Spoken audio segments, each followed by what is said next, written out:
Thanks, guys. Awesome to see so many people here.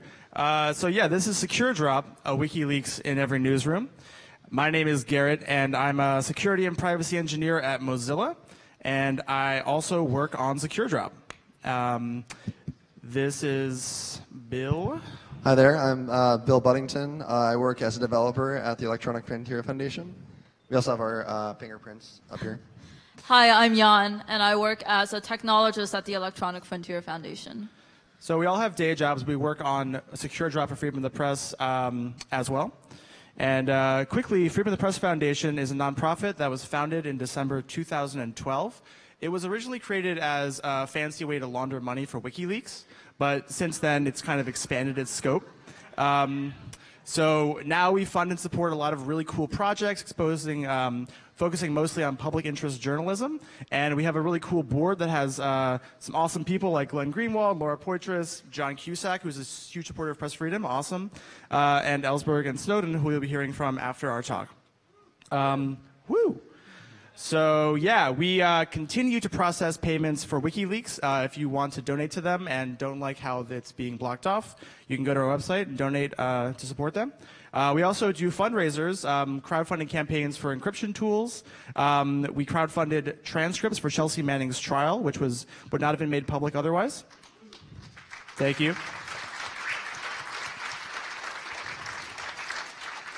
Thanks. And we also operate and maintain SecureDrop, which is a whistleblowing system that any news organization can install and use to receive anonymous tips and communicate with sources safely. And with that, I'll turn it over to Bill. So the question is, why SecureDrop? Anyone recognize his face? A few of you, right? Yeah, he's been wandering the crowd, and he gave a talk yesterday. This is Thomas Drake. He leaked information about fraud and abuse of the NSA, part of the Trailblazer program in 2005. He was indicted under the Espionage Act under Obama. This is kind of unusual because the Espionage Act is a federal law that was enacted in 1917. It was meant to criminalize spies and not journalists. And Thomas Drake was exposing corruption, and he went through every conceivable channel to expose corruption internally before going out to the public. It's also unusual given that this is the most transparent administration in history. Believe it! But put that aside for a moment. The Espionage Act has been used for decades to criminalize those leaking documents. Daniel Ellsberg, also probably in the crowd, was indicted in 1971 for releasing the Pentagon Papers. In 1985, Samuel Morrison under Reagan. In 2006, Lawrence Franklin under Bush. So you can see this history of the executive branch criminalizing leaks under the Espionage Act. The only thing is, this is an unusual move for a president voted in on the premise of change. But one crackdown on leaks, however totally illegitimate, shouldn't besmirch an entire administration's history and legacy, right? Right? Right? And then this happened. Shimei Leibovitz convicted for leaking FBI wiretaps in May 2010. And then this happened. Stephen Kim indicted in August 2010 for giving classified information to Fox News about North Korea. That's kind of not cool, guys. Maybe you should tone it down. And then this happened. Chelsea Manning convicted of 35 years in military prison. So, of course, we have a few more names to add to the list. Jeffrey Sterling, John Carricow, and Edward Snowden. All indicted, some charged with Espionage Act under Obama. So we have this kind of paradigm that in the 20th century, a journalist could protect their sources just by refusing to disclose them. In the 21st century, the journalists are out of the loop completely. They're taken out of the equation, and the government can discover sources on their own. So let's go over a bit of threat modeling. These mass surveillance programs can even compromise the source before they get to the point of submission. They might not even be able to submit documents to the press in the first place before they're caught. And if and when they do actually get there, we've learned through a Google study in March 2014 that 21 out of 25 media organizations across the world have been the target of a state-sponsored hacker attack. So that's kind of frightening. 2 days ago, Edward Snowden has this quote: "Journalists have to be particularly conscious about any sort of network signaling, any sort of connection, any sort of license plate reading device that they pass on their way to a meeting point, any place they use their credit card, any place they take their phone, any email contact they have with their source, because that very first contact, before encrypted communications are established, is enough to give it all away." This has been called a high-tech war on leaks by the New York Times. You know, as I said, in total, 8 leakers have been charged under the Espionage Act under Obama alone. And for simply collaborating with a source, James Rosen had his phone calls and emails tapped without his knowledge. So what options do leakers have? You have a trove of documents. You want to get them out to the public. It's of vital importance. How do you do it? If you don't have the technical skills to actually do what Edward Snowden was able to do, you can try to email a reporter, but half the time they have a stat page and they don't actually publish any GPG keys. How do you do that? How do you send them files securely? Even if you do have the skills to send them files securely, they might not have a GPG key for you to do so. Even if they do, how do you protect your own anonymity? Do you create an anonymous email address? How and with what service? If you were a whistleblower today, would you send a snail mail to open up communication? I mean, that doesn't leave a digital trace, but it leaves a bio trace. It leaves bio data. And as they say, mo snail mail, mo problems. I don't know if they actually say that, but it leaves traces. So there are a lot of unanswered questions for a potential leaker. So you're kind of left with this situation.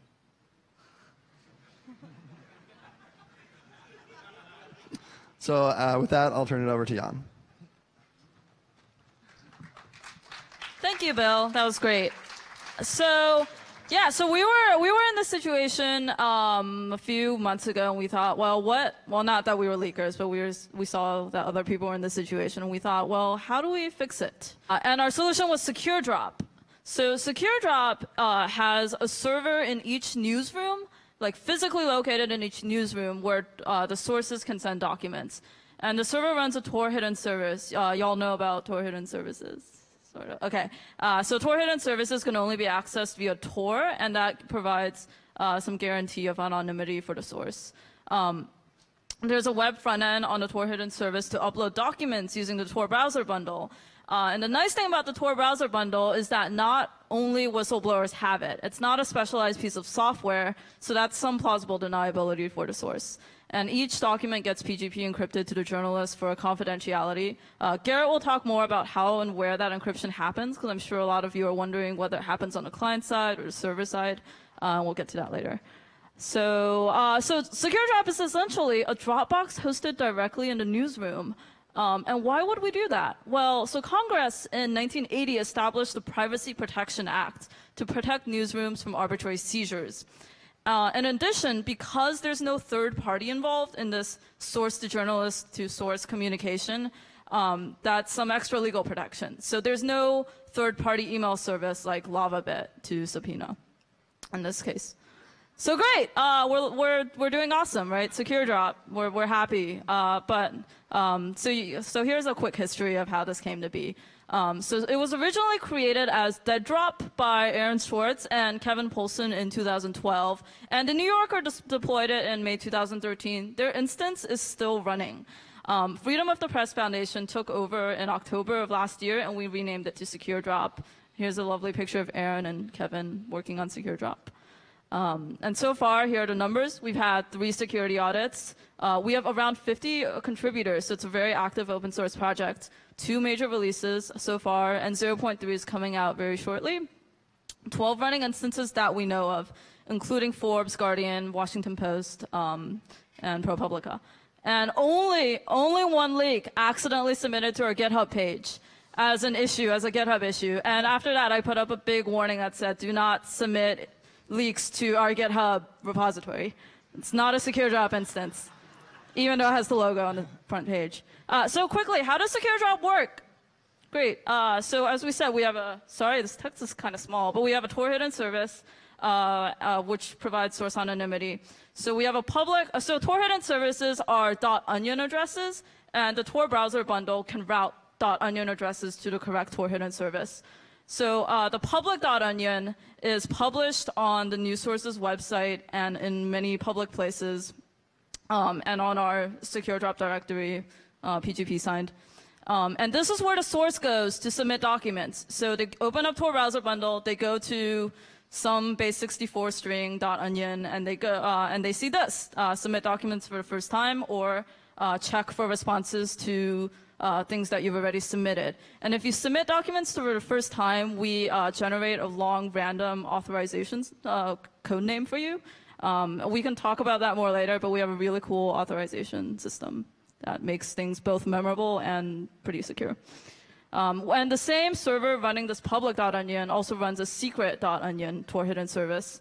And this is what's called a stealth authenticated Tor hidden service, which means you don't know about it unless you have the secret token. And so this is only accessed by the journalists. So they log in to the secret.onion, and they can retrieve source documents and write replies to the sources. This is what it looks like for them. We're doing some UI work right now. You can see there's messages. You can mark them, read them. But by the time they get to this point, they're GPG encrypted. So the journalist has to take them off that's on a USB stick and move them to an air-gapped machine. So only the air-gapped machine has the secret key to decrypt these documents. Quickly go over this. Great. And so the point of having the air-gapped machine is so that we don't have to take the secret key off an air-gap ever. And once they get to the air-gapped machine, they can decrypt documents, they can scrub metadata, they can decide what they want to publish, and move just the parts that they want to publish to a different USB stick and take it off and move it to their personal computer and start publishing. And the additional server is a monitoring server, which has this OSEC alert system to see if the app server hosting these .onion things are still active. And if not, they send out these SMTP alerts. Here's a diagram. We can talk more about it if you have questions, but Garrett's going to talk about some of our future plans for SecureDrop now.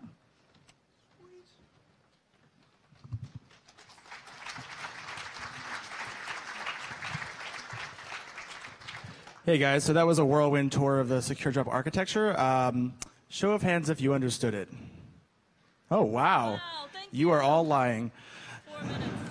Thanks for being so nice. That was great. I'm really glad. So if you did understand the architecture, or at least you have some sense of the parts of it, you might be thinking, oh, wait, I got ahead of myself. Quickly, SecureDrop 0.3. That's the new release that we're releasing in about 2 weeks. We have a few more final issues to fix up, but here's a sneak peek of what to expect.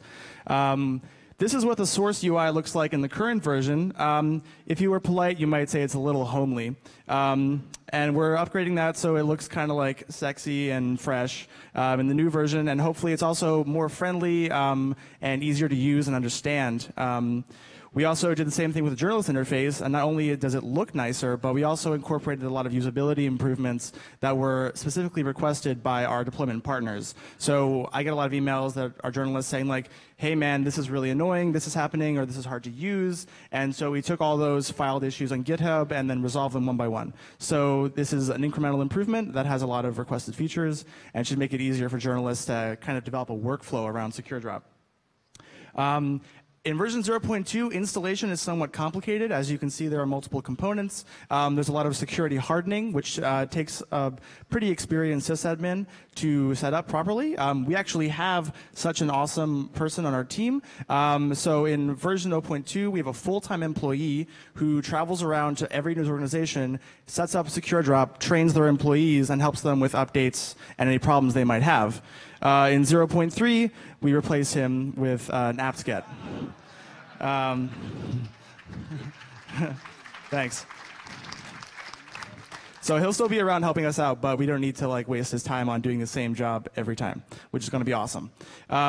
So yeah, we also got an audit done, this time by ISEC partners. They did a really great audit of our code, found some issues, nothing too major. So we're going to release the full audit report along with the code in about 2 weeks once we have everything, all the issues from the audit fixed up. This is part of our commitment to audit every single release that we put out. Because we recognize that people use this for high security situations, and we want to make sure the software is as safe as possible. So we'll have every release from now on audited by independent third parties, and we got ISEC to do this one. They did a great job. So rock and roll. Thanks. So back when I was saying if you understood the architecture, you might have had, if you're familiar with security engineering at all, a few thoughts like this. It's not a perfect architecture. There are a lot of trade-offs for usability, and I want to talk a little bit about what those look like. So one thing that you can say about SecureDrop is that it's a web application. That's good because it makes it easy to use. The process is pretty much install the Tor browser bundle, visit a .onion address for that news organization, and then click a bunch of buttons. It's way easier to set up than GPG or OTR. And it also has, as Jan mentioned before, a nice property of plausible deniability. Since the Tor browser does a lot of work to try and erase any traces of sessions that you do in the Tor browser, by simply not storing any persistent state in the application, it's pretty easy to have a strong assurance about the application not leaving traces on a source's machine. So if a source is being investigated, they might have the Tor browser bundle, but they don't have like a SecureDrop native client, which would look a little bit more awkward. And so we think that's a pretty cool property. Unfortunately, SecureDrop is also a web application. And that means that there is the huge attack surface of the browser to contend with. We do encourage sources to disable JavaScript, and that's specifically with the Tor Freedom hosting attacks in mind of last August, where the FBI used targeted malware based on a JavaScript exploit to own a bunch of Tor users and de-anonymize them. So that is kind of a cool mitigation, but we have no idea if people actually follow our instructions. And it also really limits what we can do with the application. If you're a web developer, try writing a thing without JavaScript these days. It's pretty hard to do.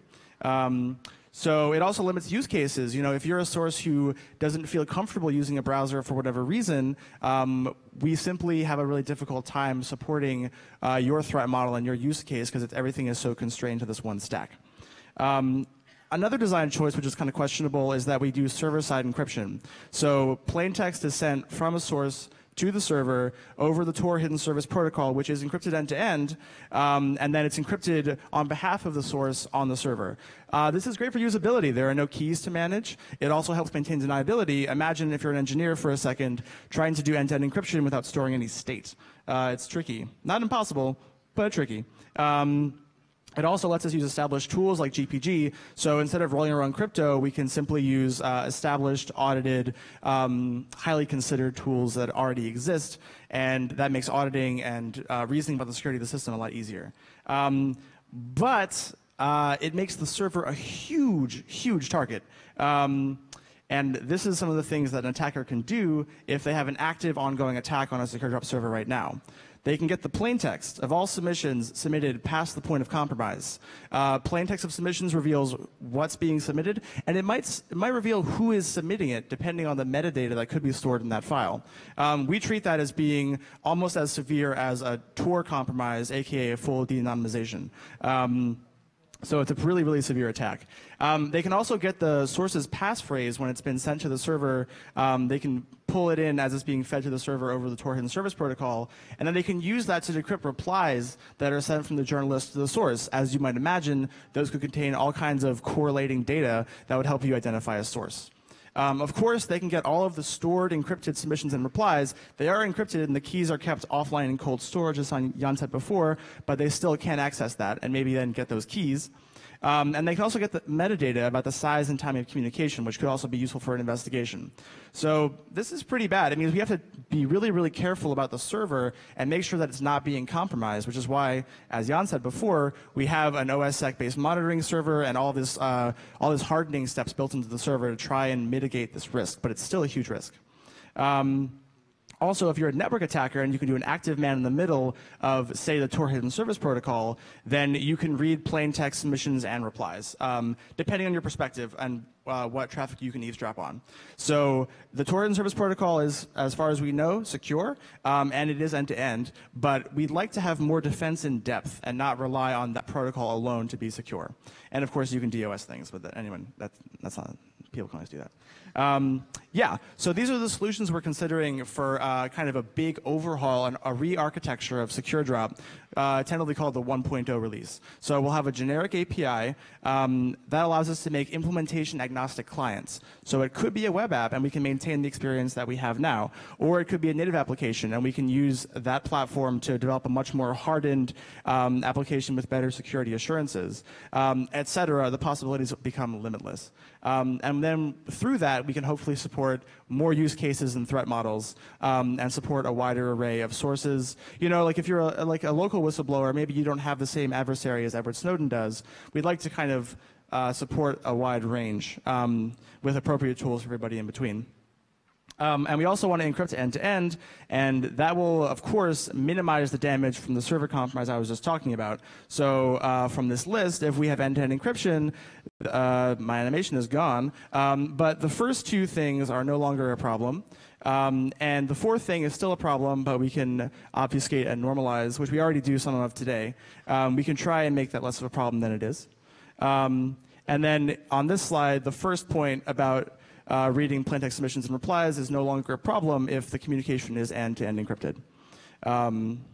So yeah, some of the challenges we're facing are trying to maintain plausible deniability as we move to an end-to-end system. As I said before, that's a challenge. It's very difficult to do, but not impossible. And more generally, as you want to create more full-featured applications, storing state is very useful. And we want to trade off the deniability with the functionality of the application. So that's pretty tricky. And usability is a challenge, especially for journalists. You know, we have an air gap that we currently enforce every installation to transfer submissions to an air gap to work with them, which is really nice from a security point of view, but it's also a huge pain in the ass. So it's not clear if that's always the best thing to do. We'd like to support, again, a wider variety of use cases to make this a useful tool for journalists and for sources. That's kind of just a subset of what we're working on, but I wanted to kind of whet your appetite. If you guys have any questions, check out our Twitter account. We have a mailing list for developers. Our GitHub is very active, and of course, SecureDrop and everything that the Freedom of the Press Foundation does is supported by donations, so please consider donating. And I went through that really fast because we have to end really early, but I think we still have 15 minutes for questions. So if you have any questions, please come to the mic. Yeah, can you go to the mic, please, so people can hear it? Oh, no, go for it. What's up?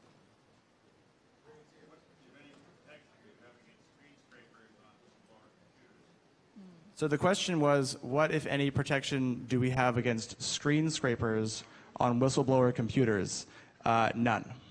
No protection against that. Part of our threat model is that we assume the source machine has not been compromised by malware, and that would fall into the category of malware currently.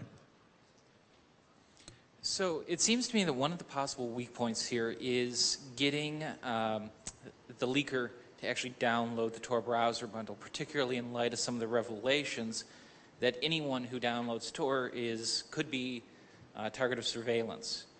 So it seems like, you know, if Alice works for the CIA and wants to leak documents, as soon as she does a Google search for Tor browser bundle, that could be a weak point in the communication.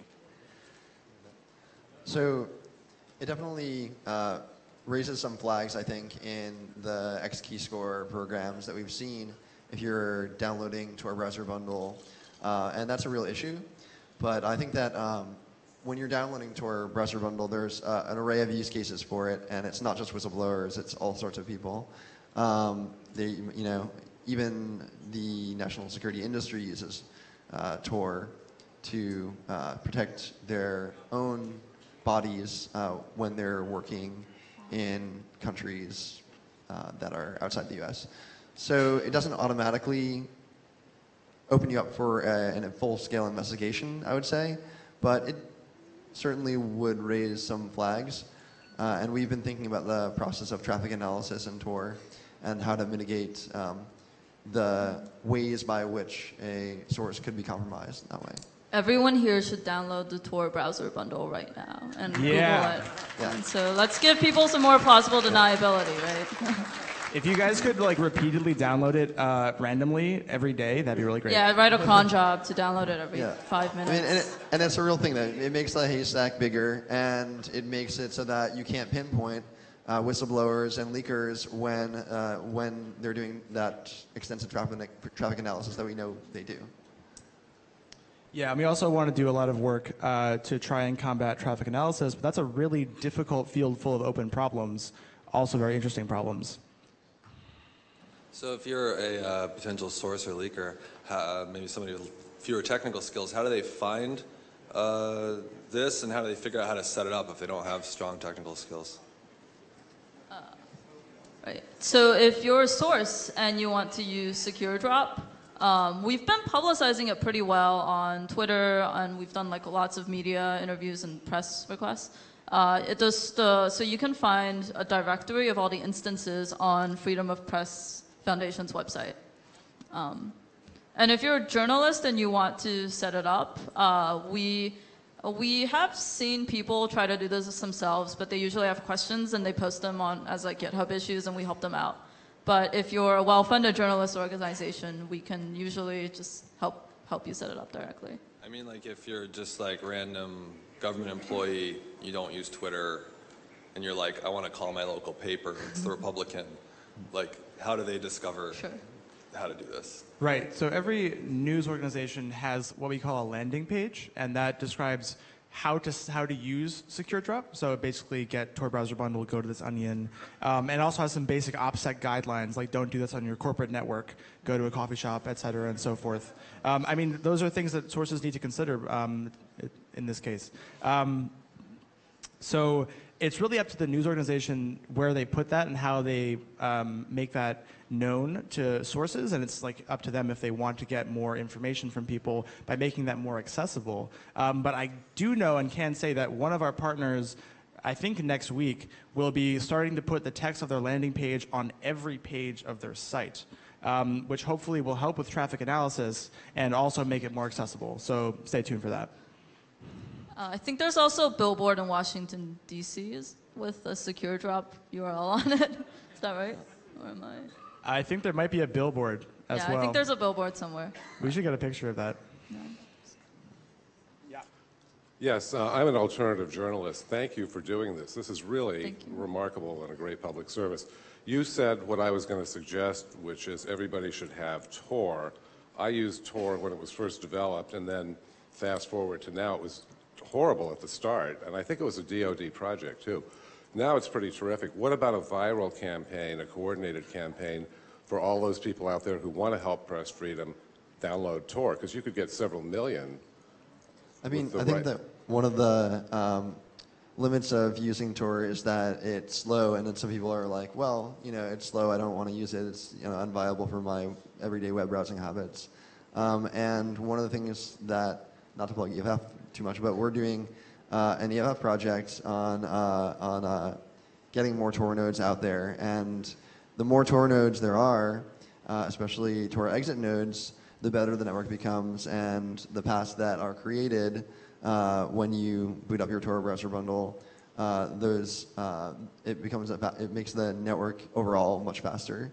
So I think that's one of the... Yeah, but I think a lot of people would download it who might use it once. I mean, would that help? If they knew that was a contribution to freedom of the press and... Yeah, solidarity. Yeah, okay. And also on pressfreedomfoundation.org, we have a donation page that gives to the LEAP project, as well as the Tor browser bundle, and a bunch of other projects, and SecureDrop, that you can kind of, as a sliding scale, donate to whoever you want to. Thank you again. Yeah. Thanks. Thank you. Thank you. I'd like to first re-emphasize the point you just said. Please run a Tor exit node. It's really cheap. You can do it on Amazon. It's pretty trivial.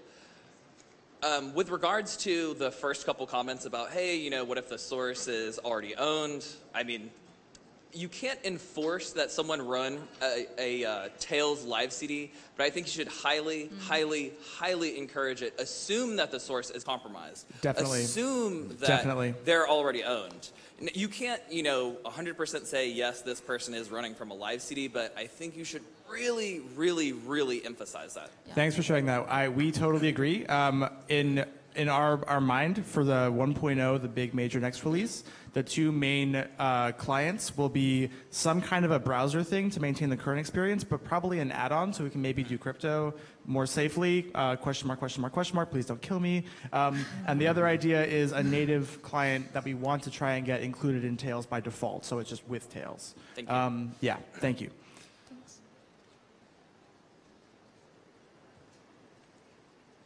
Yeah, I guess that was kind of what I was going to start talking about because, yeah, as you said that you would recommend that users disable JavaScript on the client end, but I was, yeah, wondering about the possibility of JavaScript-based cryptography, just in general, I guess.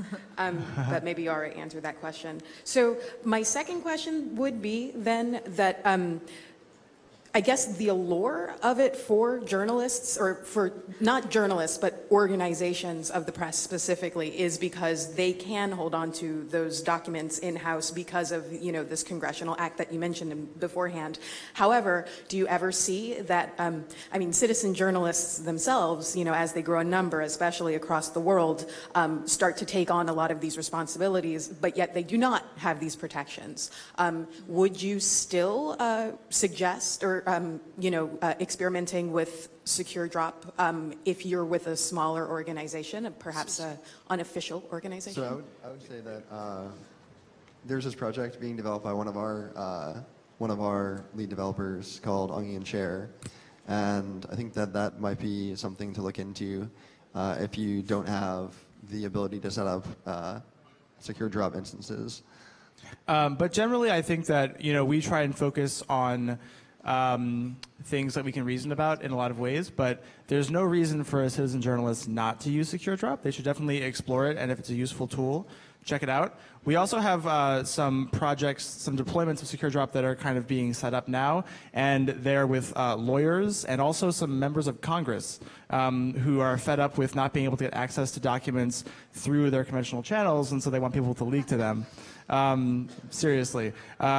So it's not just for journalist organizations or big ones, but that is what we started focusing on. We understand that the best.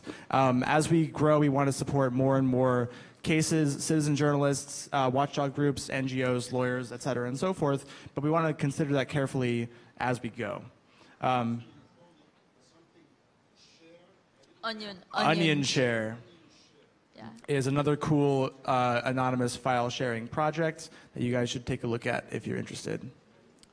Yes, one technology that Aaron Schwartz was also working on was Tor-to-Web, which was a kind of a web proxy for accessing Tor hidden services in the darknet. Yeah. But when I look at your architecture, then I think there was nothing about Tor-to-Web. So why did you drop Tor-to-Web from your architecture, or did you, or... So sure. Currently, if you use Tor-to-Web to access a SecureDrop instance, it gives you a warning, and it says you are highly advised not to submit any documents over Tor-to-Web to our portal because it doesn't protect your anonymity. Tor-to-Web has great uses, but SecureDrop is not one of them. Yeah, so the source isn't being protected when they use Tor-to-Web. It's really great for anonymous publishing, but for anonymous submission, the source isn't being anonymized at all, so it's not a good idea to use SecureDrop over Tor-to-Web. And we do display a banner warning if they try to do that. We detect Tor-to-Web. Other platforms like WikiLeaks encourage the use of Tor-to-Web, but we feel like that is risky. Okay. Thank you. Can you talk about some of the vulnerabilities for the air-gap machines in the newsroom and what you've done to make sure somebody doesn't accidentally plug that machine in, for instance, because newsrooms can be hectic places? Yeah, so the air gap machine is, first of all, it's physically air gap. So do you want to mention, take out the wireless card? Yeah, so, yeah. To prepare the air gap workstation, we disable the wireless card. We also have the metadata, metadata analysis tool? Anonymization. Anonymization tool built in so that all the metadata will hopefully essentially be scrubbed, and then documents can be prepared on the air gap itself. Right, and the air gap machine is also running Tails as an operating system, which is like a fresh instance of Tails every time you reboot it. So if we get malware, it's likely not going to be persistent. So. And additionally, so some of the more paranoid installations, instead of using a USB stick, which can be compromised via its firmware, will use CDRs to transfer files to the air gap, which is a huge pain, but it's really secure. The malware can't exfiltrate data back onto the CDR to go back to a machine like it can with a USB stick. We've also debated write-only USB sticks, which don't work 100%. They're not totally a good guarantee. And having a big bucket of USB sticks that you just throw away each time, which is horribly for the environment, you know. But anyway, we've been considering it a whole lot. It's a really interesting problem. Thank you. Hi, I wanted to know, how do you guys compare or cooperate with other projects like WikiLeaks or maybe others you're not aware of? Sure. So we actually were in Berlin, all three of us and some others, with WikiLeaks this week, Sunday through Thursday. We are both interested in trying to get something into the Tor browser bundle by default, again, so we can preserve this deniability property. And they're interested, but they have a lot of concerns and a lot of requirements. And so we thought, well, we could maybe work together on something that would help both platforms be more secure for its users. We have some really cool ideas that we're going to be publishing this upcoming week. So stay tuned, check it out. Hopefully it'll be really cool. Yeah. Thank you. I think we have time for about one more question. Yeah. Yeah, we're actually just the opening band for Ellsberg and Snowden.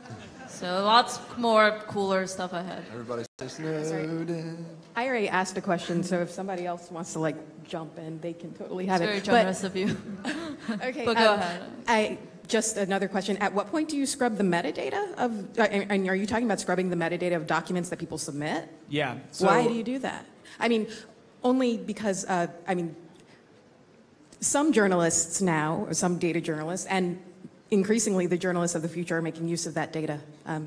Right, so at the point of submission, it's an option. So we give sources the ability to scrub metadata, but it's an imperfect process. And often, as you said, journalists like to use that information to provide additional details in their stories.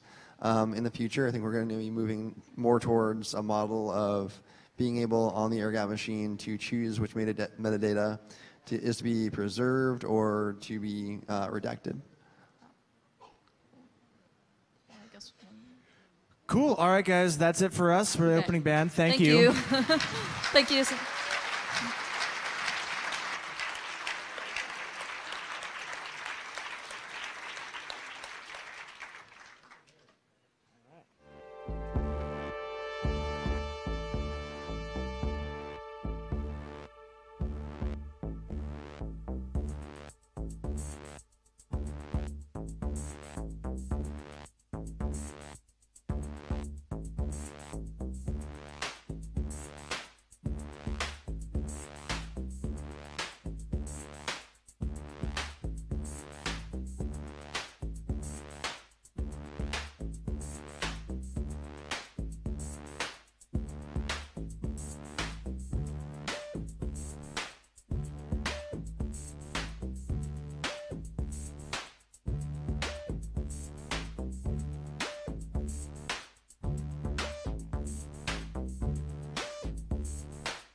Okay, everyone. Just a quick update on where we're at. We're just about prepared. We are getting all of our 7 proxies in place and other technical details, but everything's cool. We're connected. The keynotes are here. Everything is lined up. We're going to need about 10 minutes. We're just getting one of the streams set down to the 6th floor for people that aren't in this room or in the other rooms on 18. There is live streaming happening right now, so probably you don't need to do it if you can see me physically. But if you're looking at me on a screen and you want to see me on a smaller screen, then you can check out the stream on the x.hope.net. Also like to remind you that the best way of getting the archival footage of the event is to purchase those DVDs. We have an organization that does all the filming and produces these DVDs, and they're for sale out back. So please do consider picking up an archival copy later on. The stream is not really intended to be the archival version. So we're going to be probably about 10 minutes or so. I think we have most of the proxies in place at this point, and it's going to be a fantastic event. Just a reminder, I know a lot of people have heard this individually and collectively. We are in a situation where we need to be cautious about keeping the aisles clear and keeping the attendance under a reasonable ceiling. So do please be polite and sensitive to the lovely security folks in red and orange shirts when they're asking you. And pink shirts, as the case may be. All right, so probably about 10 minutes. And then what you can do in the meantime is, if you do have one of those devices, first of all, if you have a mobile phone, make sure it's on ring or stun, or not ring, stun or no ring. But if you're in the Twitter mood, what you tweet to #Hope will be collected as possible questions for the. Oh, really? That's what they've been setting out. Okay, maybe we'll catch both. Someone said Ash Snowden is the hashtag, and I was just told that it was hash hope. All right.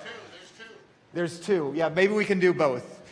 But if you tweet those hash Snowden or maybe hash hope, we'll catch those, and then as time allows, we'll filter through and get a couple of those questions during the remote with Snowden. So stay tuned, and things are good. Everything's connected. Don't worry about anything. But we are trying to get that last stream connected down to the 6th floor, and we'll be back shortly.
Jeez.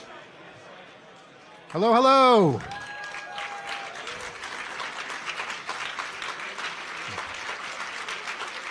Welcome, everybody. Hope you've been having a great time at the conference. I think this is already our best conference, but we have a day and a half to go. It's going to be really, really awesome.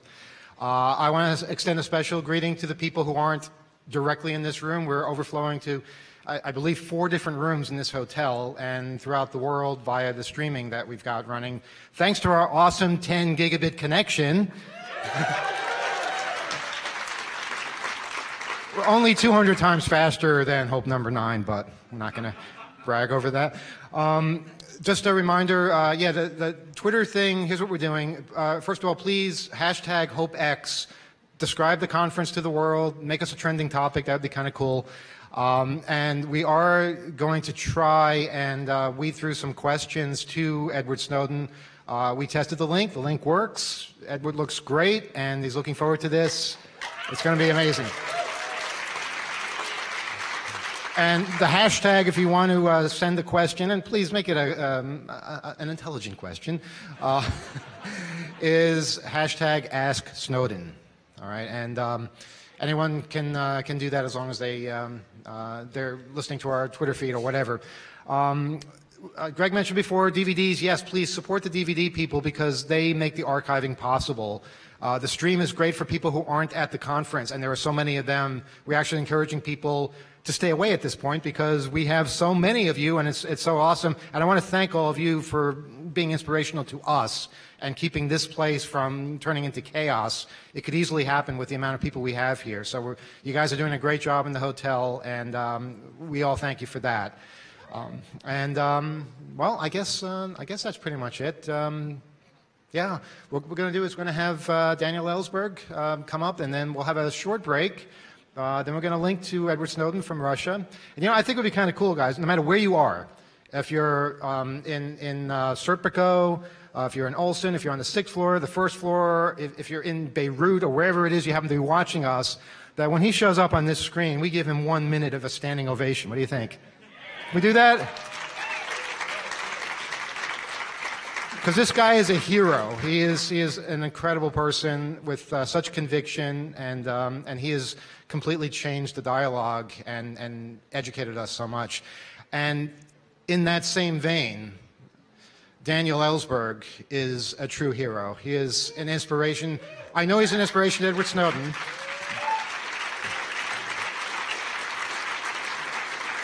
And I just think it's really, really cool that you guys know who Daniel Ellsberg is. Because he is a household word for people that remember the Vietnam War. He changed the dialogue on the Vietnam War in 1971 when he released the Pentagon Papers. And that took guts. 7,000 pages were released, and he had to go through hell. Like anyone who is a whistleblower, anyone who takes a stand against the system, we all know this. There's a price to pay. But one thing to remember, you're not alone. And with this community, I know people like Edward Snowden, people like Daniel Ellsberg are always going to be okay because they've got us in their corner. All right, I want to thank you guys for that. With that, I want to introduce one of my heroes and hopefully one of your heroes, someone who is a true American patriot and has made us more intelligent, more informed, and inspired God knows how many others. Mr. Daniel Ellsberg.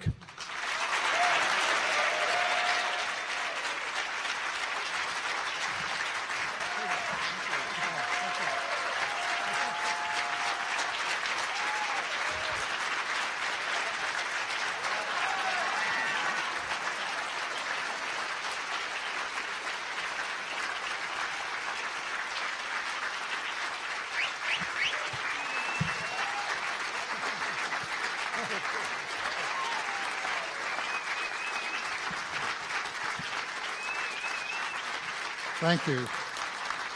Oh, thank you, Emmanuel. That is so much better than a moment of hate from 1984. That's what they have in mind for us later, I think, but not the people in this room will be subject to that. In fact, I had the privilege just now back there of meeting Lonnie Snowden and his wife Karen, who are Ed Snowden's parents. And it was a real pleasure for me to meet them, because I know that it meant the world for Ed in Russia to find out when it came out that he had his father's support on this. I know that from my own, and I wanted to thank him for being that way. I don't know what his prior politics were, and his background, like mine, had involved clearance, just as it did for his son. That was also true for my father, who worked on the Atomic Energy Commission, had a Q clearance, so he couldn't tell me until 30 years later, really, what he had worked on. But it meant a lot to me. I didn't know when my wife and I were eluding the FBI for 13 days after the first publication of the Pentagon Papers. That was the first I knew that my father would know what I'd been doing, and I really didn't know how he'd react. He was a Republican, he's an engineer, structural engineer, voted for Nixon twice, he told me, which I wasn't real happy to hear. But so I really didn't know entirely how he would react to this news that his son was a criminal, as I'm about to discuss here. And so I was very pleased when we were going from house to house in Cambridge while the FBI was looking all over the world for me in places I think they'd always wanted to go, sort of the Riviera, Bali, and a lot of junketing going on there, I think. But I was in Cambridge, and I saw my father being interviewed in Detroit and saying, I don't know if my son did this, but I can well believe that he did. It's just what he would do. He believed in, his letters from Vietnam, my father said, had turned him around on the war. And he said, I know Daniel has always believed in telling the truth, and he wanted to save those boys' lives. And his voice broke at that point on the television. And I was very, very pleased to hear that, as I say, knowing his background, although actually he had broken from his father's background. My grandfather and grandmother came from Russia as immigrants because Jews had been emancipated, which meant they were now eligible for the draft, for a 7-year draft. And so he came to America, to a land of freedom, where they didn't have a draft at that point. And once when my father was present when I was mentioned that, and afterwards he said, I wasn't happy with what you said about my father. He said, you made him sound like a draft dodger. I said, well, you know, that's what he did at that point. But his parents were not Republicans. When they came over, they were Russian anarchists. And their models and friends were Big Bill Haywood, who founded the IWW, the Wobblies. How many people here know? Let me see hands. How many have heard of Big Bill Haywood? Not as many. You can't see too many as I would have thought. How about Emma Goldman? And yay. Okay, my grandfather, it turned out, was a lover of Emma Goldman. And that's not a too exclusive club, actually, but I'm proud of it. My grandmother didn't feel quite the same way about it. And as a little Jewish boy growing up in Colorado, actually, with Russian immigrant parents, I was surprised to learn at a point when I got an award called the Tom Paine Award that Tom Paine had been the big hero of my father when he was a boy. He got that from his parents, I'm sure. And Tom Paine said in Common Sense, what virtually triggered, fired up the revolution, nations should have no secrets, because the secrets of courts, meaning monarchical courts, the secrets of courts, like those of individuals, are always their defects. Now, actually, that's a little extreme as a statement, to say no secrets. There are legitimate secrets, in a way, certainly in wartime, obviously, and in certain intelligence matters that certainly I believe that. I was not an anarchist, certainly, or a Republican. I was a Cold War liberal. I was a Cold War Democrat. But when I took a lot of secrecy agreements, I was on the understanding, and I still believe, that there are legitimate secrets. I can argue with Julian Assange on that, who, even when I asked him, do you think government should have any secrets? And he said right away, yes, that they should have no secrets, no. I said, for example, what do you have in mind? And he said, well, private medical records that they have, for example. It wasn't easy for him to come up with anything else, actually.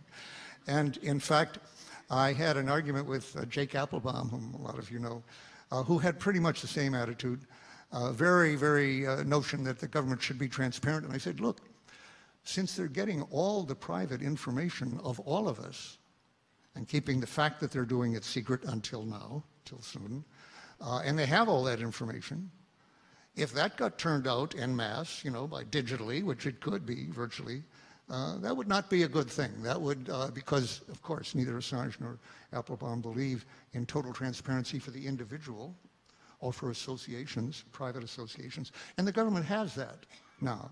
So they could deprive us all of any kind of privacy or secrecy, and I think, by the way, that is what they're aiming to do, and they've gotten very far along on it. In any case, I think I'm pretty sure that Snowden, Assange, of course, and Applebaum were not insiders, and that's very good from many points of view, but also I think they weren't exposed to things that when you look at them, you say, okay, this is better to keep secret at this time for some period of time. Certainly Snowden, Manning, Tom Drake, the other NSA people like Bill Binney, Loomis, and so forth, knew many more secrets than they have revealed or thought should be revealed. And that was true. Most people don't realize it about Manning. For example, they think here's this young kid who, quote, dumped out everything he could. You've heard that cliche almost by now. Totally untrue. He worked in what was called a SCIF, Sensitive Compartmented Information Facility, which meant to me immediately that most of what he was looking at was top secret or higher, communications intelligence, covert intelligence, none of which he chose to put out. Whether or not some of it, I'm sure some of it should have been put out, but he did not put anything like that out, meaning that his work was the opposite of indiscriminate. What he put out was secret or lower, which is a classification that I didn't have time to read, literally, in the Pentagon when I worked there as an official. I said, don't bring me secret. That's notice, I just don't have time for it. And when I realized how many crimes were revealed by Manning, I realized, gee, I missed more than I realized by not seeing any of this. And I wouldn't have thought they'd put this amount of criminality, torture, assassinations, 20,000 more civilian deaths than the newspapers had picked up. I wouldn't have thought that would all be at the secret level, but apparently it's become so routine.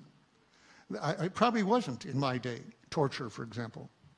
But now, so routine, even though Congress has not yet passed a law or rescinded the laws making that criminal, nevertheless, there it is in secret, and of course, no one prosecuted as a result. By the way, it was, you may or may not have realized that Manning's revelations of atrocities through Julian Assange and through Le Monde were absolutely critical in getting U.S. troops out of Iraq. Now, the neocons would say, well, that's a bad thing. They should have stayed. I didn't agree with that at the time, and I was happy to see them going out. I do not believe that the presence of 10,000 troops there would do any good to anybody or would be preventing the kind of civil war we're seeing now.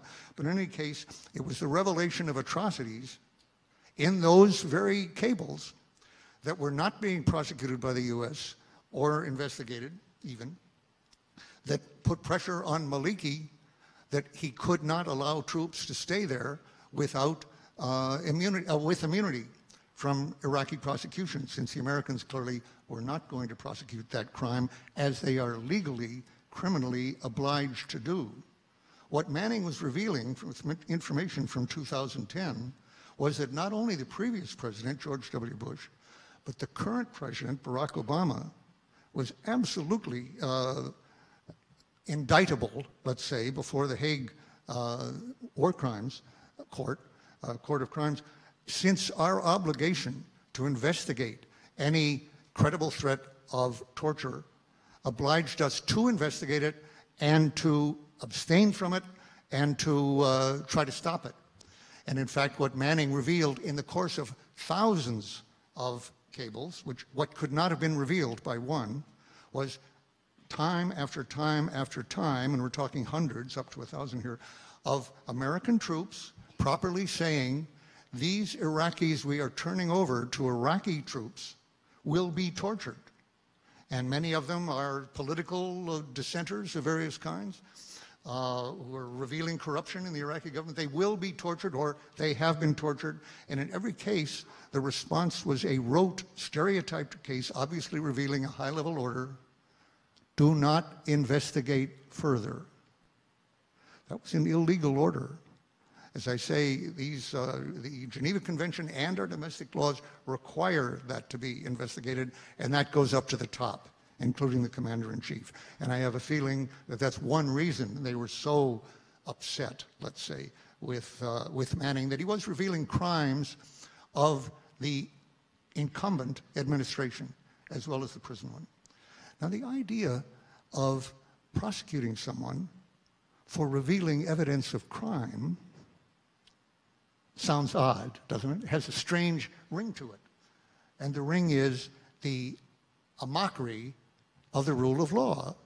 The idea that evidence of a crime, a serious crime, torture here, in some cases murder with assassination, that can be kept secret by any one of 1 million or so, 100,000, whatever, people who can stamp that evidence of what Tom Paine would call defects, in this case, criminal defects, and keep that out of court, keep that out of the media, keep that from the public. That's absurd to say that you have a rule of law that involves that. Now, could Congress have made that legal? Well, it hasn't. Could the courts really rule? No such case has actually ever gone to the court. When Thomas Tamm, who was a source for the NSA wiretapping that was going on from 2001 and on for the next 5 years, when he was subject to indictment, investigation and subject to indictment for a number of years, including a couple of years into the Obama administration, it was finally dropped. But I told him, Tom, and he agreed with me, I had mixed feelings about your case being dropped. I know, it's been terrible for you, and you've been, in effect, blackballed from... But I have to admit, I would have liked to see a case go to the Supreme Court and see the prosecutors argue in front of the justices that revealing evidence of a crime is itself criminal. It sounds ridiculous. And I was interested, Tam himself, whose life had been overturned by this terribly, did say, I agree with you. I would have liked to see that argued, although he was glad, in the end, mixed feelings, not to have to go through that. Now, in my case, it isn't just evidence of crime that deserves to be known. There are other defects, in fact, that deserve to be known and will be kept secret by this government or any government that can do it, and any corporation, any group, any association that can keep such information secret will do what it can to do it. Private ones, any kind, certainly corporations. I'll come back to that. So in my case, actually, the Pentagon Papers, there wasn't really revelation of actual war crimes in the way that Manning revealed, or Ed Snowden revealed, or Thomas Tamm, because Ed Snowden revealed what Tamm couldn't, and that was documentary evidence that the NSA knew that what they were doing in 2001, 2002, 3, 4, 5, until Congress began to try to legitimate it, was clearly criminal, with criminal penalties. So that's what Snowden revealed. Now, were we, in fact, criminals? Oh, I started to say, in the case of the Pentagon Papers, it wasn't, in fact, so much a matter of crime. It was high-level decision-making involving what could be argued was aggression, but it would be a complicated argument, unlike George W. Bush's invasion of Iraq. No complication in that one in front of the Hague at all. Clear-cut, crime against the peace, aggression, war criminals, of the kind that people were hanged in Germany and Japan. Whatever you think about capital punishment, the point is that in terms of criminality, in terms of appropriate condemnation, stigmatization of doing such a thing, indictment, whatever the sentence is in the end, there's no question that George W. Bush, Cheney, and everybody cooperating with them was as guilty as the people who were tried at Nuremberg and in Tokyo. But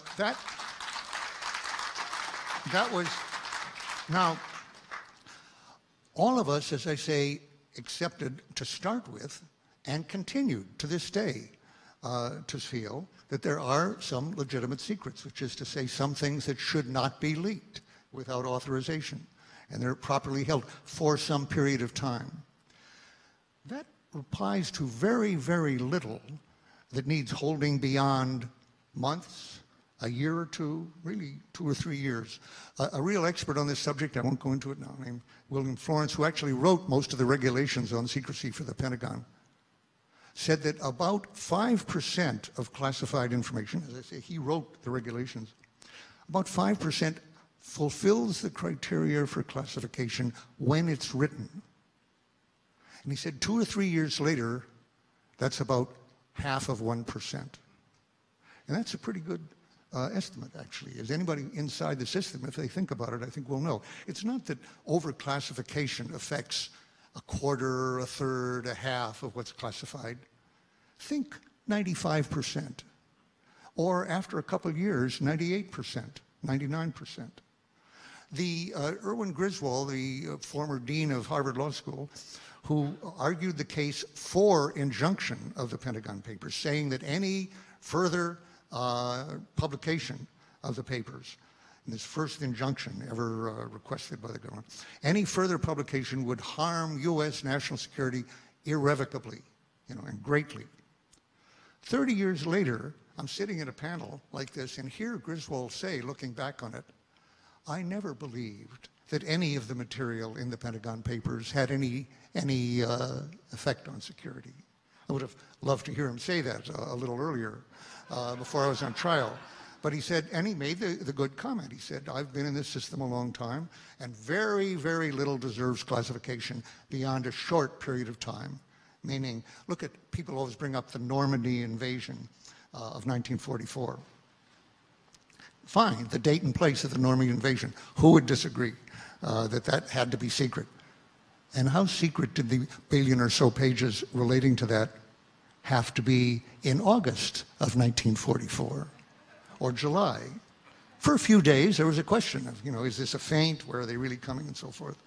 By August of 44, now war's still on, the place of the Normandy landing is really not a very important secret to keep. But it was kept. You can be sure. I don't know. I'd like to see the statistics on this. I would guess that probably most of that was kept secret for the next 20 to 30 years.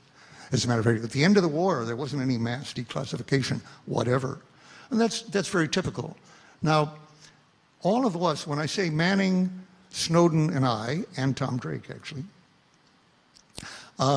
had clearances for communications intelligence, for which there is a narrow Official Secrets Act. And of course, communications, that's the big subject here. And generally, I'm sure that when we first signed a secrecy agreement relating to that, we not only thought that's probably right, the need for the public to know this, that we are listening in to these foreign powers for our intelligence purposes, and the fact we are doing it, and the content of it deserves to be kept secret, even for a long period of time. That's what is justified generally, to keep people from changing their codes and being more aware that they have to be more careful against hackers, actually against spies.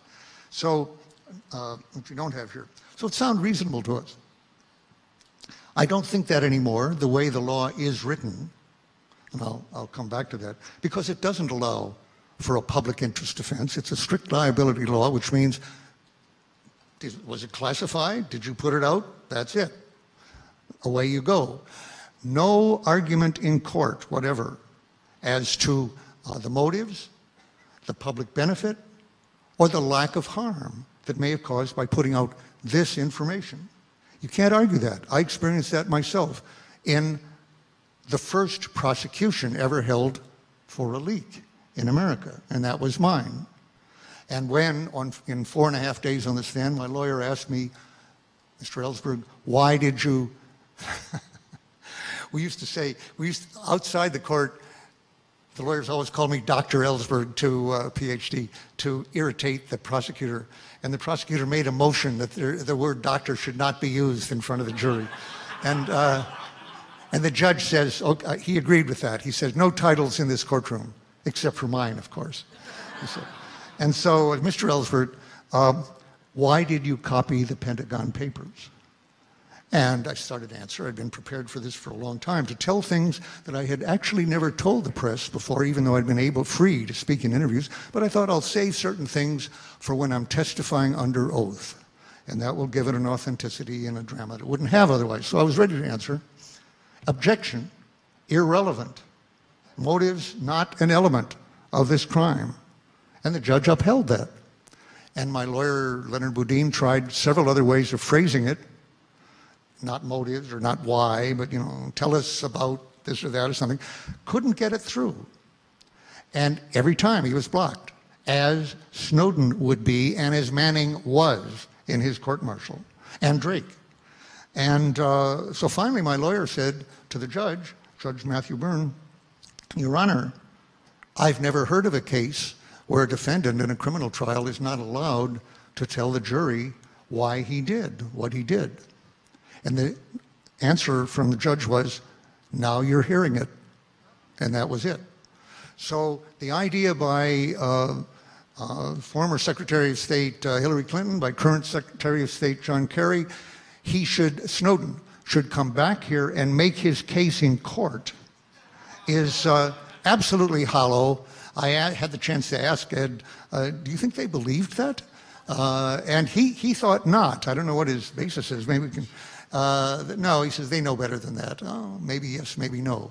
The truth is that not many lawyers know either the law or the bearing of the Constitution on this, because in my case, there never had been a case. They didn't learn about it in law school.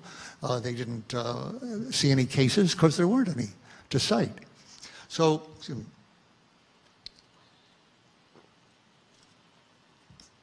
So we come back to this question. Was I a criminal? Did I break a law?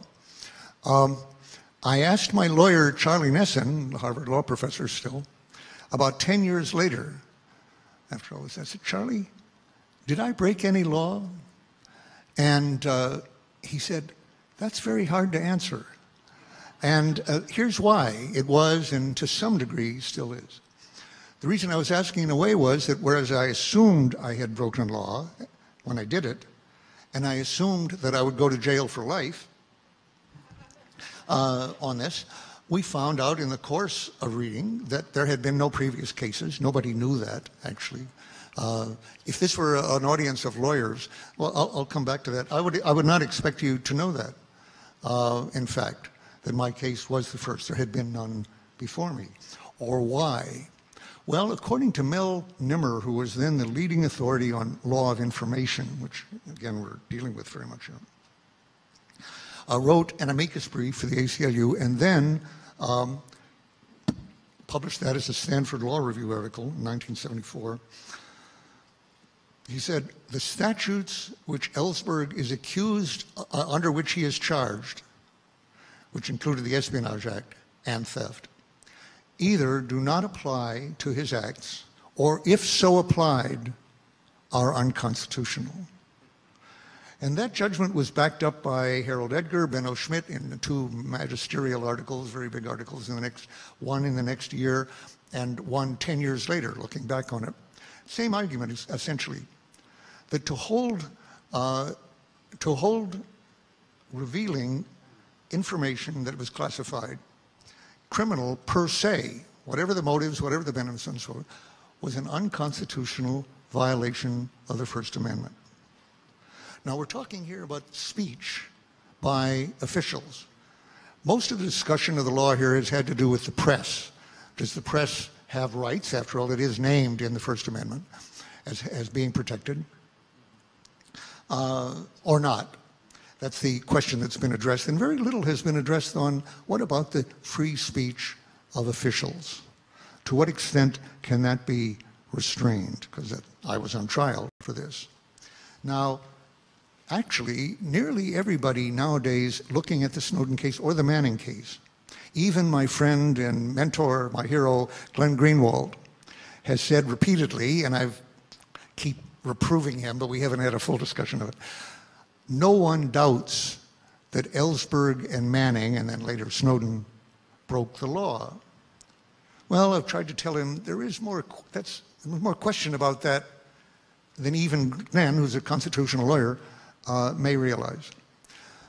Let me mention a number of things that I would not expect anyone in this room even, because I've raised this to judges and lawyers and reporters and now you people, to know unless you've heard it from me, essentially, because it's just not in the public discussion. Actually, it was alluded to by Jess Radak very well the other day. How many people heard that, by the way? Not everybody. How many did not hear it? Can't see very well. Well, enough did not hear it. Let me summarize. She said it very well, and so did Tom Drake. But I'll just say 7 or 8 things that almost no one knows, even specialists like journalists. 1 point. Of course, there is no doubt that Snowden, Manning, and I, and not Drake, actually, interestingly, but Snowden, Manning, and I broke regulations, broke the secrecy rules, which are, in fact, administrative rules within the executive branch of the government. They've only existed for the last half-century or so, since the early part of the Second World War. Well, actually, Jess said 52. I was a little surprised to hear that. I would have thought that it was during the war, the classification system. But anyway, I'll accept her authority on this, subject to rebuttal. And the regulations are very clear on this, you know, that you can't give classified information. Now, this is one compartment of it, to a person without clearance, to anyone not authorized to receive it. Now, you can have a clearance and still not be authorized to receive it, but let me focus on the question of giving it to, let's say, a newspaperman or to a congressional staffer or somebody who doesn't have a clearance. There's no question then that that violates the rules. And the rules of any organization are subject you to what are called administrative penalties. The 3 of us that I keep mentioning here did not take a secrecy oath, although it's always described like that. There is an oath we took, an oath being, so help me God, very serious, very grave. Raise your hand. We didn't take that, as I think Tom mentioned a lot, to the secrecy system or the president, but solely to support and defend the Constitution of the United States against all enemies, foreign and domestic. And as I've been saying for some years, what Tom said the other day, there are domestic enemies of the Constitution at large, and Dick Cheney is one of them, for example. And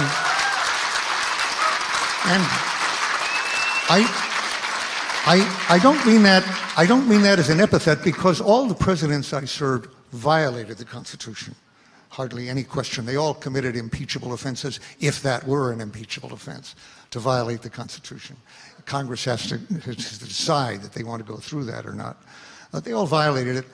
But really, Dick Cheney, and I even distinguish him here from Bush. I don't know what Bush felt about it, but Dick Cheney and his counsel, David Budington, had a pretty coherent theory of what the Constitution should be, and was not the one they took an oath to defend.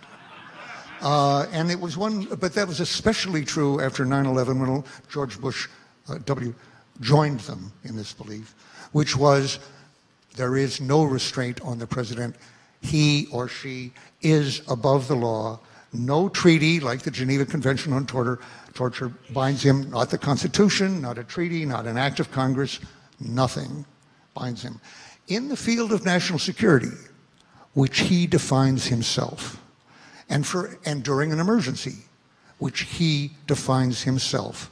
Carl Schmitt, the legal philosopher of both of the Nazi regime and also of the Mussolini regime, defined this. It said, he is sovereign who determines the state of emergency.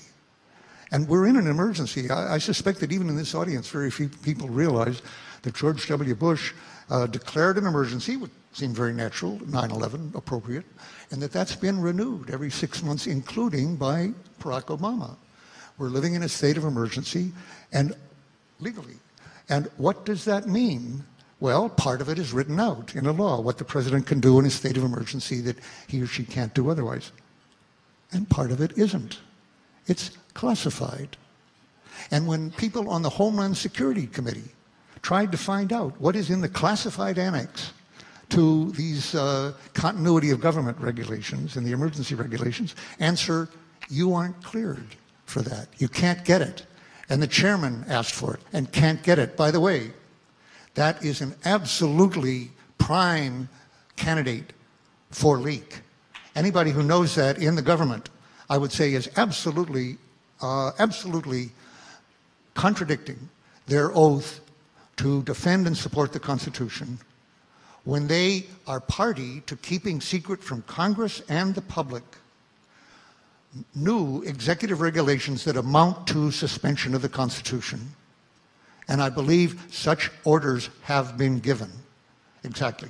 Any case, as Tom Drake was mentioning the other day, as he realized right away, the surveillance part, mass surveillance of people without a warrant, which they almost surely could have gotten from the federal, they really wanted to show that they weren't bound by a court. The court would almost certainly have given them that authority. But no, Cheney said, no, don't go for it. He didn't want to go for anything to Congress or the courts. We have the authority. That was the principle they wanted to establish. And so for years, this totally criminal operation was going on. Everybody involved in that who did not reveal it to the New York Times or others was guilty of violating their oath. Absolutely. Are there any penalties for that? Actually, I don't know. I'll ask Jess, I'll ask any lawyers here. I've never heard of somebody penalized or indicted or charged with violating their oath to uphold the Constitution. Where would you stop? You'd start with the president and the vice president, but it would go pretty far, pretty wide when it comes to that. But I think they have pretty much immunity in the past, at least from that, and that ought to change. But what we did do was sign a secrecy agreement, a non-disclosure agreement, such as people in the tobacco company sign in any company. In fact, I think my friend Julian Assange asked at one point people in WikiLeaks to sign a non-disclosure agreement. Nothing unusual about that, except you might say for him a little bit. It certainly gets very irritated, when he was leaked on, as does everybody. So it's a funny way to put it. My wife used to hate me. My wife used to hate me being called a leaker. She said it made me sound incontinent. But I've had to get used to it now. It's the word. There is no and unauthorized disclosure. That's not a little too complicated. So we did sign this agreement. And it was an agreement, of course, not to reveal what we learned in the course of our employment. And not dissimilar is what is simply taken for granted between a lawyer and a client. I'm not sure, I'm looking at Jess here, but I'm not sure whether lawyers sign actual agreements. It's taken for granted, right?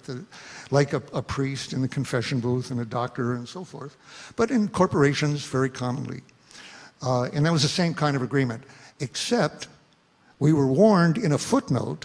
Well, no, actually, in the text, it said, and I understand that I might be subject to prosecution, 18 U.S.C. 793 D and E, which I happen to remember because I was the first person actually prosecuted under that ever. And all these other people met that act later, the other whistleblowers. The point is that was a bluff. No one had, in fact, been prosecuted, although leaks happened, every day, every other day. 50 years had passed since the Espionage Act, 54 years, had been passed in 1917. No one had been prosecuted for a leak because it was regarded as unconstitutional to have what amounted to an Official Secrets Act. So let me go back to my list of things that almost nobody knows. In contrast to most other countries in the world who have some version of a British-type Official Secrets Act, an OSA, Official Secrets Act, which criminalizes any and all disclosure without authorization of protected information, classified information. The U.S. doesn't have such an act, intended by Congress to be such an act, and having been found constitutional. In fact, and very specifically, the Espionage Act is not such an act. Now, the reason nobody knows this, I said there hadn't been cases, but because it seems natural to people to have such an act. I mean, the British live under it, and most other countries have it, and so everybody assumes, as I assumed when I copied this material and put it out, and incidentally, Mel Nimmer pointed out, as the leading authority then, that I wasn't properly charged with theft in copying this stuff overnight in a corporation that, by the way, was a contractor like Ed Snowden's corporation, the Rand Corporation, and returning it to my safe in the morning after spending all night copying because I was the only person in the corporation authorized to read it. I was not depriving anybody of the use of that document, so even conversion was a very invalid claim against me. And in general, copying in those days was not held to be theft. You didn't deprive the owner, if there was an owner, of the use of the information. I understand that's changed significantly now in the digital age, that you can be convicted of copying in a way that I wasn't, shouldn't have been susceptible to. But coming back to the Espionage Act, the Espionage Act was not intended for whistleblowers. That's clear from the legislative history. But courts nowadays have a trend where they're no longer paying that much attention to legislative history. They say the plain language here we don't care what Congress said at the time they passed it. So the plain language clearly of the Espionage Act we all broke, as we did the administrative regulation. Now, what had kept leaks to be as few as they were for those 50 years before my prosecution? And let me check on the time here. How are we doing? Anybody in charge? What? In this group of anarchists, who's in charge? That's what I want to know. Take me to your leader. 5 minutes? Oy, Gavol. Okay. I've used up my time. What can I say? Okay, I hadn't seen that. Okay, 5 minutes, let's see. Fat chance. Okay. We'll see. We'll see. They may be very disciplined here. What do I want to say in 5 minutes? Okay. There should not be a British-type Official Secrets Act in this country. It is a violation of the First Amendment. But it turns out, unlike the founders' attitude towards slavery, which was not to their credit, and which eventually got changed in the course of a war, new amendments, etc., their attitudes on secrecy, on free speech and freedom of the press were very good. The First Amendment, I was thinking, taking time here, but what's the Fahrenheit 451? Isn't that the Ray Bradbury story where people memorized texts to pass them on when the government was incinerating all texts that might aid dissent of various kinds? And I've asked myself, if we get to that situation, and we are on the way to it, what would I memorize? And not being able to memorize anything too lengthy at this point, the First Amendment is what I would choose, and I'll give it to you now to see all the words of that. But the focus has been on free speech, freedom of the press lately, and I want to say freedom of speech of officials deserves a lot more attention than it's gotten, because if you can choke off the sources by adding to all the administrative punishments that are available, which are more than enough to keep more than enough secrets that should not be kept. That includes firing, losing your clearance, just losing access, no longer being important, losing your career without a clearance, very often losing your marriage very significantly, losing all your friends, total ostracism of people who have clearances, which tends to be all your friends. If it's in that business, you become Typhoid Mary, they can't talk to you at all anymore. That's a rather startling punishment that comes in. Keeps people quiet no matter what the secret. As I said, we all signed a secrecy agreement to keep any and all secrets. But it didn't occur to us, I'll speak for myself, and I suspect for the others, it didn't occur to us how much criminal activity, or in the case of the Pentagon Papers, reckless, murderous, mass murder, unconstitutional behavior was being concealed by that secrecy. And we may or may not have come, as Tom said the other day, to realize at the moment that that was a violation of our oath to the Constitution, but we did know it was destroying our democracy in the case of what Snowden revealed, and destroying many lives as the ongoing war at the time of the Pentagon Papers. Whether what the government was doing was illegal or not, the secrets that kept it going should no longer be secret.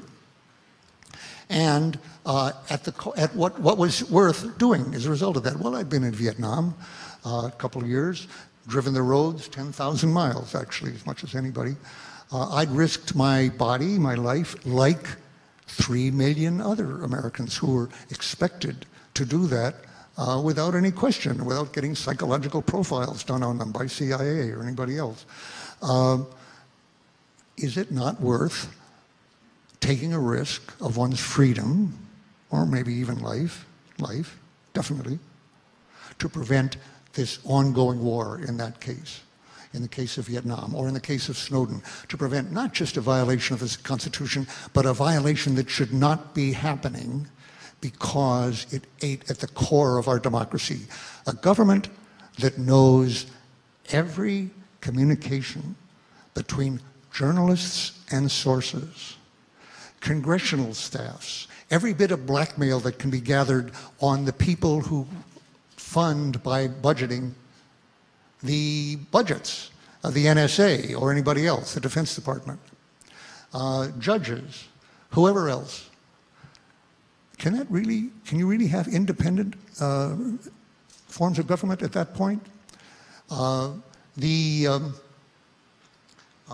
complaint in the Senate Intelligence Committee that they had been overheard themselves by CIA when they were debating this stuff led to great outrage. Investigation closed, no prosecution, no further. Is the intelligence community really independent when they can be overheard without, without any effect on that, or even when it's found out?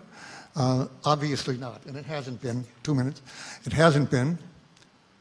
Take, for example, the Intelligence Committee, which has allowed a 6,000-page, the Pentagon Papers were 7,000 pages, a 6,000-page study of criminality on torture to be bottled up now for a couple of years and is still in the hands of CIA to decide whether they want us to know what they've been doing criminally at the order of the president. That's absurd. The people who are failing to leak that document to the press and to WikiLeaks, to expose facts or whatever, are not just violating the Constitution, they do that every day in their jobs. They are, in fact, however, complicit in mass criminality here of a very serious sort. So, I've got 1 more minute, so I will use it on one more leak we need. Without more whistleblowers, rather than less, which is what the Barack Obama administration is working very hard to achieve, less to know whistleblowers. We need more whistleblowers, very definitely, in the government, no question about that. And you people have to do what you can to make it possible through SecureDrop, through exposed facts, through new codes and ciphers, to make it possible for people to do this without spending their life in prison, without spending 35 years in prison like Manning, or being totally oppressed financially like Tom Drake, and without having to go into exile. Granted, exile better than prison, as Snowden says. Nevertheless, that shouldn't have to be the price, and you are the people who can make it possible for our democracy to survive that attack on whistleblowers by allowing anonymity. But it's not only the government.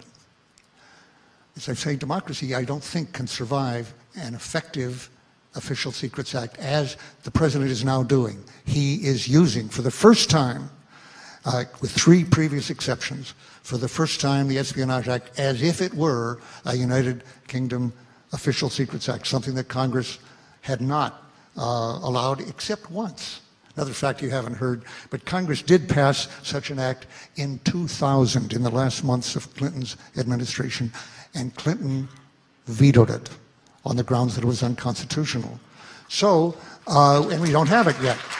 But Obama now has discovered that with the current courts and so forth, he feels he can get away, and he has gotten away so far, with using the Espionage Act, Strict Liability Act, as if it were a British Official Secrets Act. Okay.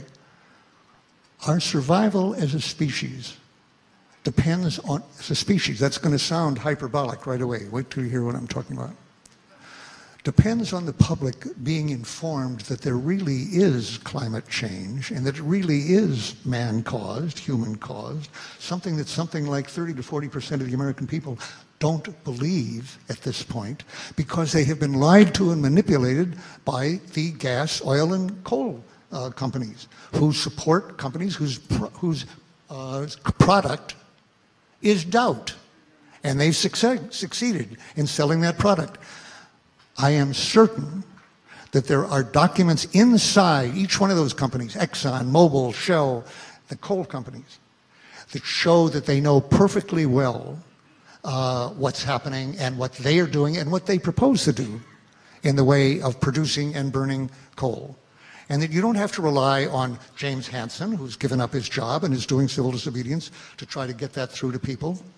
You could have documents just as Merrill Williams and Jeffrey Wygant, two people, exposed from the tobacco companies, proving that they were lying when they said under oath that they did not know that their product was carcinogenic, addictive, and that they were selling it to minors. That was the basis for all the class action suits since then, which in this country have saved hundreds of thousands of lives, more than all of our wars put together, except the Civil War. Didn't save lives abroad because the tobacco companies are busy making even more profit selling it to the third world, but it did have an effect here. And I'm saying people inside Exxon, Mobil, and the others, absolutely, they won't even be subject to prosecution, just to the ostracism and the loss of income and everything else. If they reveal to us, if they leak to us, the knowledge by their bosses of that they are ending civilization within, if it's the next 30 years or the next 200 years, that they are earning it by doing it. I'm sure that's what their analyses, and of course it should be out. And yes, the people in those corporations need your help too. Even though it's not classified, they need anonymity.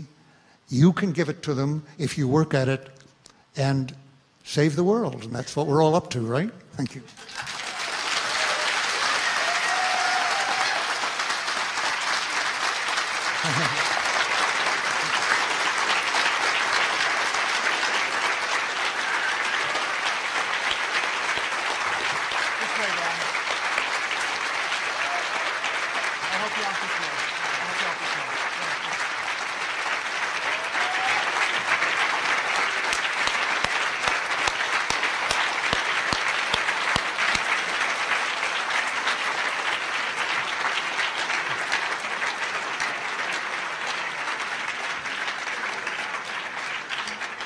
Wow.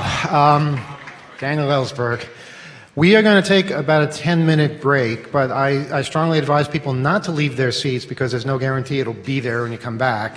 When we come back, we're going to tie in to Edward Snowden, and we'll start the conversation and see how that goes. Scheduling, we're going to, I imagine you probably want us to do the whole thing and run half an hour late, then be on time and cut it short, right? Yeah, okay. I suspected as much. So everything will probably be about a half hour delayed in all tracks. So just note that on your papers or whatever. Oh, also this note, we just found out we're #1 on live stream right now.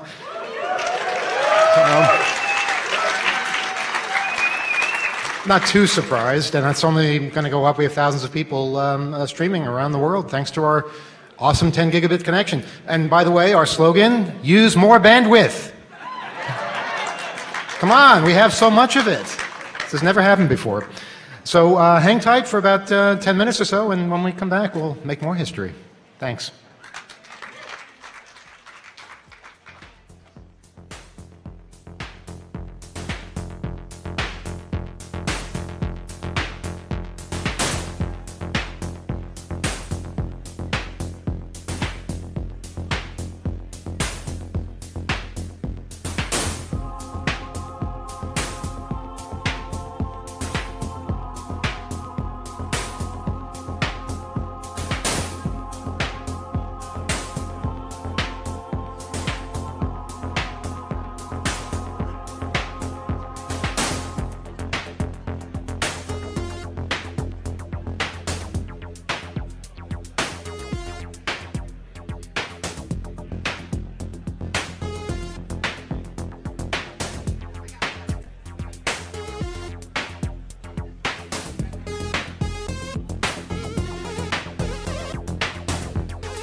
Okay. Everybody settle down?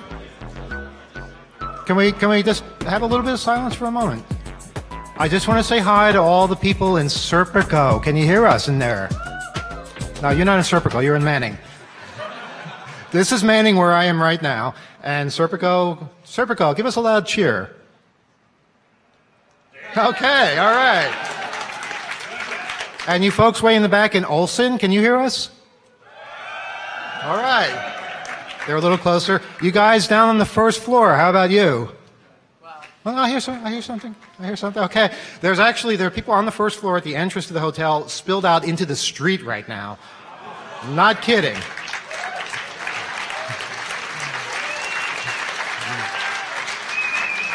There are taxis queuing up. It's a whole big. It's a good mess, though. It's a good mess.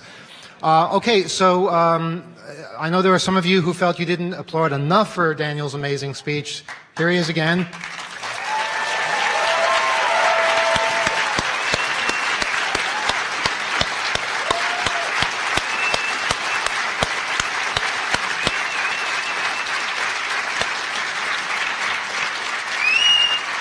I also would like to introduce Trevor Tim from the Freedom of the Press Foundation, founder of the Freedom of the Press Foundation. He's going to be here.